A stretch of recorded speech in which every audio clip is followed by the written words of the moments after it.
क्या हुआ? अरे शॉपिंग पे 2000 का कैशबैक मिला है, बस क्यूआर कोड स्कैन करना है। अच्छी धुलाई होगी है ना? बैंक अकाउंट की। पैसे रिसीव करते समय क्यूआर कोड स्कैन, पिन या ओटीपी की जरूरत नहीं पड़ती। वो सिर्फ पेमेंट के लिए चाहिए होती है। इसलिए अनजान कोड या लिंक से सावधान रहिए और नुकसान से बचिए। बच गए धुलाई से। ये नई धुलाई। आरबीआई कहता है कि जानकार बनिए, सतर्क रहिए। यशस्वी प्रधानमंत्री श्री नरेंद्र मोदी के नेतृत्व में 24,000 करोड़ रुपए की परियोजनाओं से 28 लाख जनजातियों तक भारत सरकार पहुंचा रही है सड़क, दूर संचार, बिजली और आवास जैसी मूलभूत सुविधाएं। प्रधानमंत्री जनजाति आदिवासी न्याय महाअभियान पहला चरण 25 दिसंबर 2023 से प्रारंभ। जनजातीय सशक्तिकरण, गौरवशाली भारत।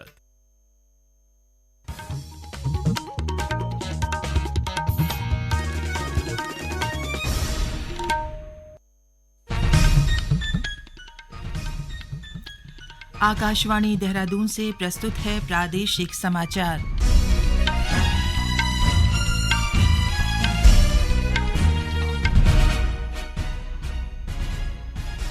पहले मुख्य समाचार। संसद का बजट सत्र 31 जनवरी से शुरू होगा। मुख्यमंत्री पुष्कर सिंह धामी ने कहा, विकसित भारत संकल्प यात्रा देश को विकसित राष्ट्र बनाने में मील का पत्थर साबित होगी। आगामी 15 अप्रैल से कोलकाता से टनकपुर के लिए मानस खंड एक्सप्रेस रेल सेवा शुरू होगी। और राज्य सरकार ने वर्षा जल संरक्षण के लिए जल स्रोत एवं नदी पुनरुद्धार प्राधिकरण को चेक डैम बनाने के निर्देश दिए।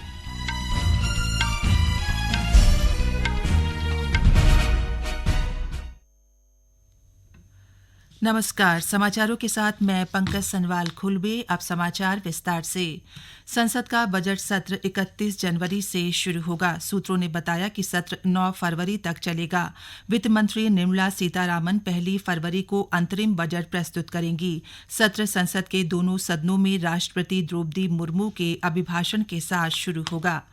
मुख्यमंत्री पुष्कर सिंह धामी ने कहा है कि विकसित भारत संकल्प यात्रा देश को विकसित राष्ट्र बनाने में मील का पत्थर साबित होगी। उन्होंने कहा कि प्रदेश सरकार उत्तराखंड को देश का सर्वश्रेष्ठ राज्य बनाने के लिए लगातार काम कर रही है। मुख्यमंत्री विकसित भारत संकल्प यात्रा के तहत चंपावत जिले में सरकारी योजनाओं का लाभ लेने वाले लाभार्थियों के साथ वीडियो कॉन्फ्रेंसिंग के माध्यम से बातचीत कर रहे थे। विकसित भारत संकल्प यात्रा भारत को जो विकसित राष्ट्र बनाने का एक बहुत बड़ा माध्यम है, उसके लिए एक मील का पत्थर साबित होगी। हमने भी उत्तराखंड को देश का श्रेष्ठ राज्य बनाने के लिए जो हमने संकल्प लिया है, वो संकल्प लेकर हम चल रहे हैं। मुझे विश्वास है कि हम अपने इस विकल्प रहित संकल्प को आप सभी के आशीर्वाद से, आप सबकी शुभकामनाओं से, आप सबके सहयोग से, आप सबके समर्थन से अवश्य पूरा करेंगे, सफल बनाएंगे। इस मौके पर मुख्यमंत्री ने चंपावत की जनता से जिले को आदर्श जिला बनाने का आह्वान किया। चंपावत के जो लोग हैं उनसे मैं कहना चाहूंगा कि चंपावत को हमने आदर्श चंपावत बनाने का संकल्प लिया है।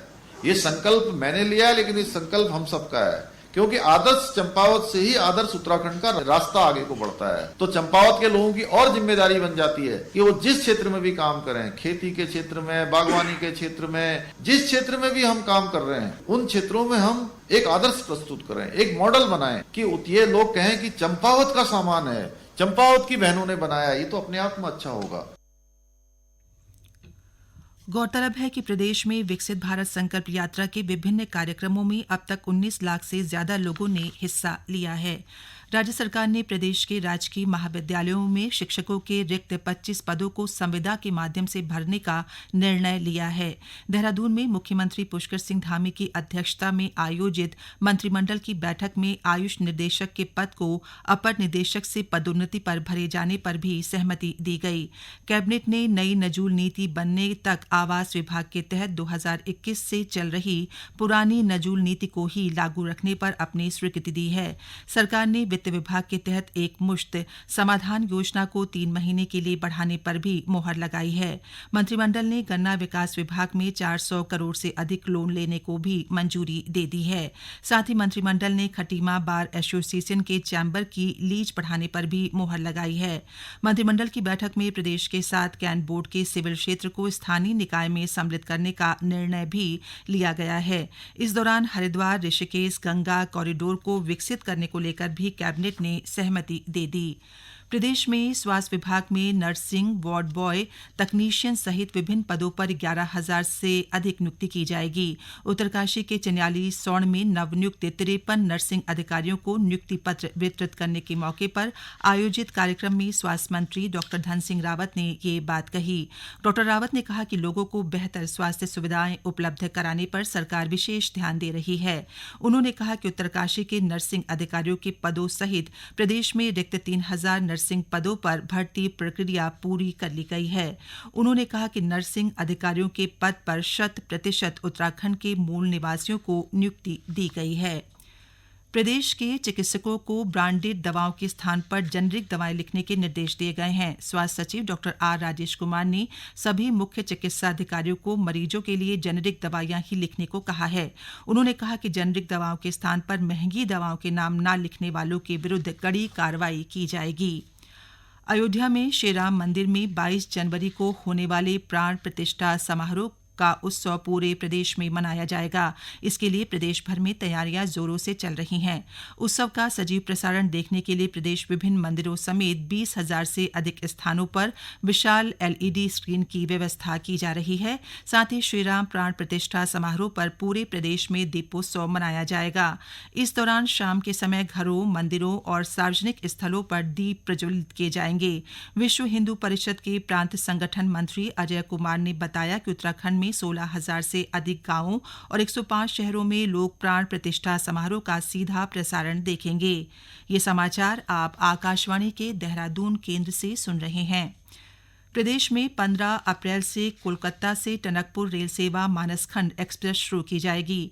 मानसखंड मंदिर माला मिशन के तहत आने वाले मंदिरों में अन्य राज्यों के श्रद्धालुओं और पर्यटकों की आसान आवाजाही के लिए ये रेल सेवा शुरू होगी। अपर मुख्य सचिव राधा रतूड़ी ने कहा कि मानसखंड एक्सप्रेस शुरू करने की कार्रवाई जारी है।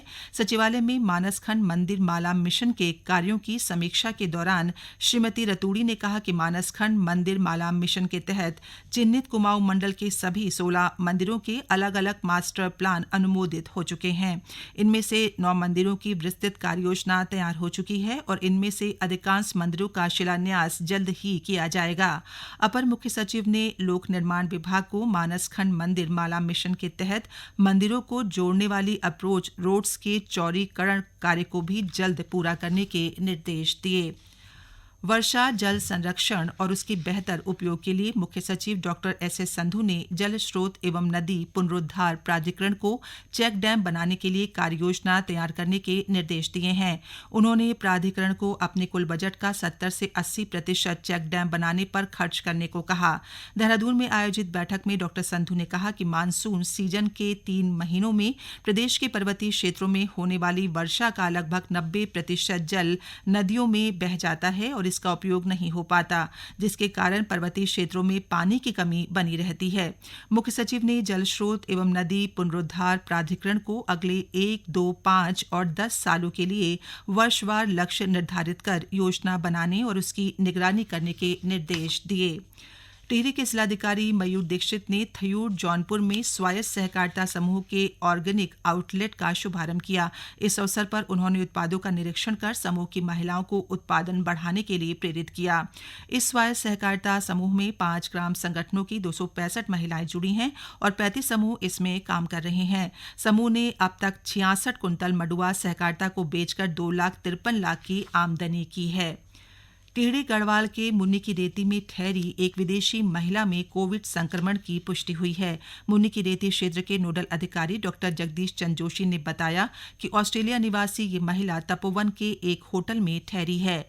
निजी लैब में जांच के बाद विदेशी महिला की कोविड रिपोर्ट पॉजिटिव आई है। उन्होंने बताया कि शुक्रवार को स्वास्थ्य विभाग की ओर से महिला की एक बार फिर से जांच कराई जाएगी।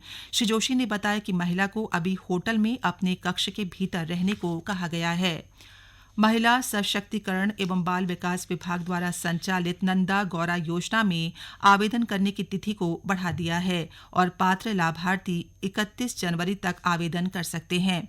रुद्रप्रयाग के जिला कार्यक्रम अधिकारी डॉ अखिलेश मिश्रा ने बताया कि राज्य की नंदा गौरा योजना के लिए अभ्यर्थी www.nandagaurauk.in पर ऑनलाइन आवेदन कर सकते हैं।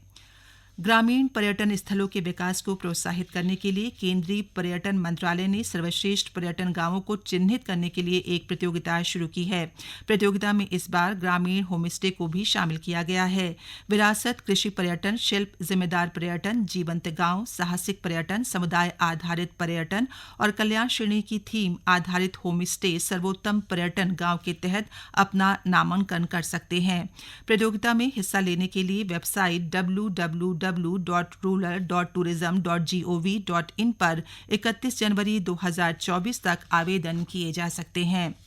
चीला वाहन दुर्घटना में लापता महिला वन्यजीव प्रतिपालक का शव आज सुबह पावर हाउस के निकट नहर से बरामद किया गया। इस हादसे में मृतकों की संख्या बढ़कर अब 5 हो गई है।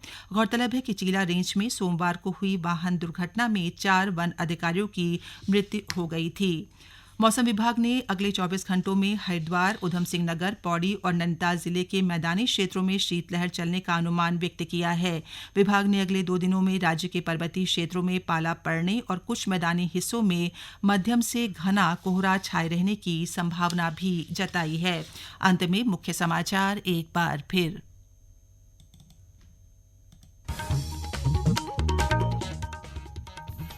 संसद का बजट सत्र 31 जनवरी से शुरू होगा। मुख्यमंत्री पुष्कर सिंह धामी ने कहा, विकसित भारत संकल्प यात्रा देश को विकसित राष्ट्र बनाने में मील का पत्थर साबित होगी।